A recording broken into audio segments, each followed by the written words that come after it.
Hello friends, welcome to my channel. இன்றைக்கு கவலை மீன் குழம்பு எப்படி செய்கிறதுன்ற வீடியோவை உங்க கூட ஷேர் பண்ணியிருக்கேன்.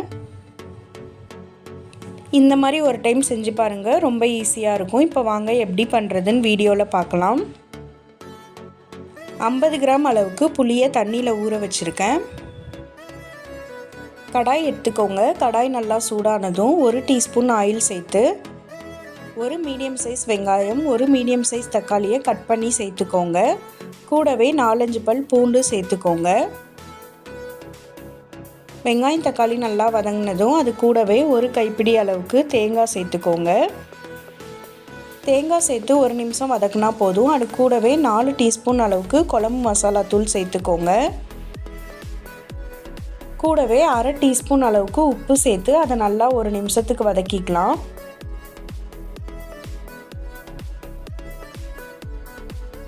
இப்போ இதை ஸ்டவ் ஆஃப் பண்ணிவிட்டு ஆற வச்சிடுங்க.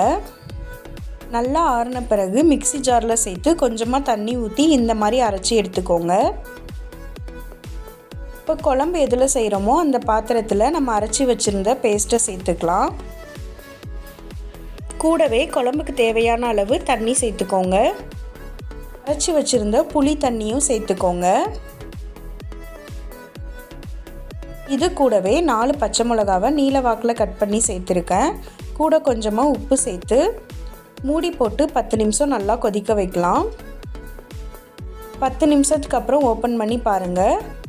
குழம்பு நல்லா கொதிக்க ஆரம்பித்ததும் இதில் நம்ம கழுவி வச்சுருந்த மீனை சேர்த்துக்கலாம். மீன் எல்லாத்தையும் சேர்த்து மூடி போட்டு 5 நிமிஷம் மட்டும் லோ ஃப்ளேமில் வேக விடுங்க. இப்போ குழம்பு தாளிக்கிறதுக்கு ஒரு கடாயில் 3 டீஸ்பூன் அளவுக்கு நல்லெண்ணெய் எடுத்துக்கோங்க. இதில் 1 டீஸ்பூன் கடுகு உளுந்தம் பருப்பு, 1/2 டீஸ்பூன் வெந்தயம், 1/2 டீஸ்பூன் சீரகம் சேர்த்துக்கோங்க.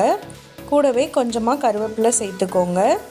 இது கூடவே கொஞ்சமாக சின்ன வெங்காயத்தை கட் பண்ணி சேர்த்துக்கோங்க.